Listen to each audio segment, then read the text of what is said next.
In 2005, I started this black and white photography project, another one, shooting on 35mm, and again wanting to get away from the idea of total control that digital offers you, and kind of entertaining ideas in photography that were more popular in the 20th century, mid-late 20th century, ideas of luck, chance, serendipity, accident, and the idea of the street photographer being a human being that walks around using their eyes and being in the right place at the right time and having this wonderful gift that is its own reward, this kind of little moment of capture. But not, the problem with that idea for me is that it's always been a super masculine idea, and that's not to say that there aren't lots of fantastic women street photographers, but this idea of being a hunter, going out and shooting and all that stuff, it just wasn't really, it's not really where I'm coming from as a person. And I wanted to try and find a way of kind of relocating this chance, and I quite innocently made a mistake and double exposed a roll of film and realised that that was my chance. So I started shooting film and then rewinding it, and then a couple of weeks or a couple of months, or in one case a couple of years later, reshooting it.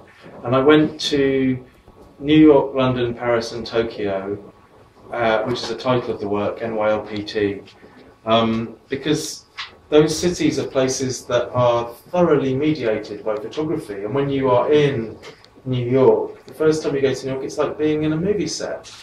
And the first time you go to Japan, you're just walking around having little Moriyama moments. And it's hard not to walk around Paris and feel bits of Auger, is it? So I was frustrated and excited by the idea of engaging with these kind of cliches. So rather than trying to be authentic and original, I would walk around and just take photographs because I wanted to. And I would then make more photographs because I wanted to. And they started to build up. And a lot of these photographs are total cliches. But then something really strange happens when they start to, by pure chance, get married with other images. And these other things, I mean, you probably guessed by now that I'm interested in aesthetics and how aesthetics can make you feel, but these kind of really strange marriages start to happen, and some of them just completely delight me. And I don't really know why. I mean, some of them you can tell that it's formal or it's like a funny juxtaposition or whatever. But something like that, I mean, that makes me very happy. And I can't actually take responsibility for it. I made it happen, but I didn't do it. Do you know what I mean? I don't feel like I'm an absolute author here, and I quite like that. And I just wanted to show you, there's another folder. You'll have a physical object produced with 185 images in a sequence that I've made, and then a non-physical object which has nearly 600 images, and they will automatically be shuffled every time, so they'll never appear in a particular kind of sequence. And just trying to think about how that goes there and how that goes there and what kind of image works in that context and what doesn't is really, really bending my brain in a really nice way. And also I can put audio with the non-linear digital version, and that's something that I do when I make this work. Is I'm not a city person, and when I like this city because it's kind of slow and quiet and mellow, but being in Tokyo is a total ball ache, to be honest. And walking around listening to drone music or very minimal kind of guitar feedback or really early electronic kind of kind of mono pieces, it acts as a filter, and it kind of immediately takes away a lot of my attention and allows me to start seeing what's going on around me and immerse myself in what's going on around me in a different way. But you can see, with just looking at this slideshow of one roll of, I mean, I've pulled out a particular roll of film that I particularly like, but I really love this image, for example. I don't know why, but I photograph a lot of text and signs. Maybe it's because I've got the surname Evans. And there's a part of me that still struggles with, should I edit it at all? Should there be a digital version where every image from the project is there? And that's actually possible, and that's actually interesting to me as well. And some of them are just not interesting to me at all, but I find those images very few and far between. So that's pretty much everything I wanted to show you, but there was a couple of points that I wanted to make in terms of rounding up on my thinking, because the problem that I have now is that I no longer teach, because I think that photography education has got a lot to do with damaging photography, especially in the UK. You have all these courses popping up teaching essentially copy, cut and paste some syllabuses that lack any kind of personality, and imagine that they're kind of giving a solid grounding, but I don't actually know what that grounding is because they haven't been updated, and people are still reading the same reading lists that they were reading 5 years ago, 10 years ago. In some cases I found reading lists that were 20 years old, and that's just shocking, And you have more students, less staff, less space, less facilities, and people paying more money. And it's like, well, do you know what? I don't want to be a part of that. So I've shot myself in the foot now. I no longer have my regular income from doing that. I no longer have the income of doing music industry stuff. And so I'm in this really interesting space now where I've kind of been arguing that I'm not an artist and I am a photographer, and I can't actually take photographs or do anything photographic anymore because I've run out of money to do that, or access to facilities that would help that. So now I'm sort of turning into the cliche of the struggling artist, which is quite ironic. But the beauty of the scenario is that, and where I'm thinking about going next, is that there's this position that's occupied by so many graduates, not just in the UK, and I'm sure it's all over Europe, but I mean, 2 years ago there was more photography graduates in the UK than there were practicing photographers in the whole of Europe, which is just a bit weird, isn't it?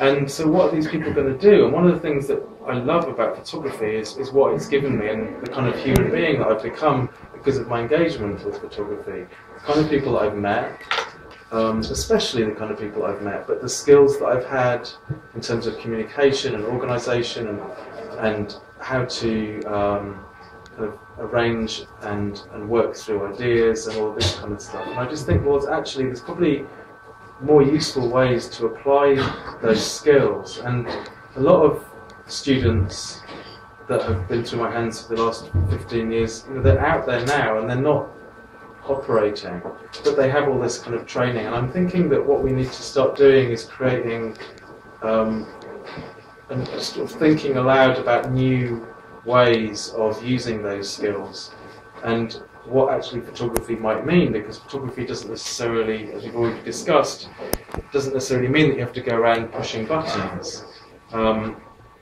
And I'm hoping that, the vast majority of photographers I know are people who are interested in the world.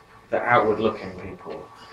And I think that maybe it's time to encourage that outward-looking. And one of the things that makes me super happy about this particular photo month is what's happening at Bunkie Sztuki, and it's actually taking this idea of how photography might actually operate at a social and political level beyond and above this idea of it being kind of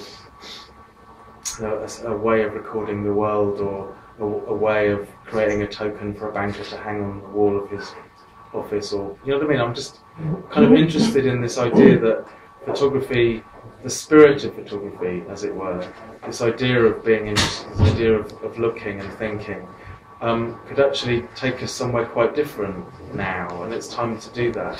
So I hope that you enjoy engaging with that project, because for me it's exactly what should be happening right now. And I'm quite frustrated that I'm still at a point in my life where I have to finish off all this stuff because it's done and it's there, and I've got like 3, 4, maybe 5 books waiting to be published, and that takes time to do it right, and I kind of feel like I owe it to myself to do that, but I'm not exactly sure. I'd much rather be doing something like what's happening in Stuki, to be honest. So I think that's, I'm just going to check my list. I think that's everything that I wanted to talk about today. Yeah, that is everything I want to talk about. Great. So unless anyone wants to ask anything, I was going to say, why don't we get a beer and go out in the back garden and carry on talking, because we don't need this anymore, do we? Why not? You show discussion about fashion. I also am against fashion, against the world of making people, because that's the point of view of my person. I think so. I ask myself one day how many kind of women we have, and how many kind of men we have. How do we create it? Because I think so. We forget that we are women, and we are changing with our age. With, you know, when we get married, when we have a child, we can't be the same person as we were in 21 or something like this. And I suppose it's very important point to show young people, to show that we can't be one person that looks the same in the whole life. Well, this is the point that I'm trying to make, is that I'm not anti-fashion, and I'm not against fashion photography. What I'm against is this idea that you only have one particular agenda, and I think that's what you're saying, is like, if the only thing that's being promoted is a particular kind of beauty, a particular kind of youth, a particular kind of stereotype, then yeah, and that's, of course that's problematic, and that's what's endemic. And there have been points in the history of fashion where, if you look at someone like Caroline Baker and what she produced at Nova magazine in the early 60s, and the various options and ideas. I mean, fashion for me, it should be about saying, you can be this, you can be that, you can be this, you can be that. It's about possibilities. People that are natural, and that's next point is it's about. Sometimes, photographers are against fashion, but they do fashion photography for money, yes? And about 3 of them, yeah. Not many. I mean, I know very few people that get paid for working in the fashion industry. Okay. Everyone's chasing that dream, but the reality is that yes, I know that utopia don't exist, but I suppose that we should change it. Do something for people, just for people. Oh, yeah, do it. I agree.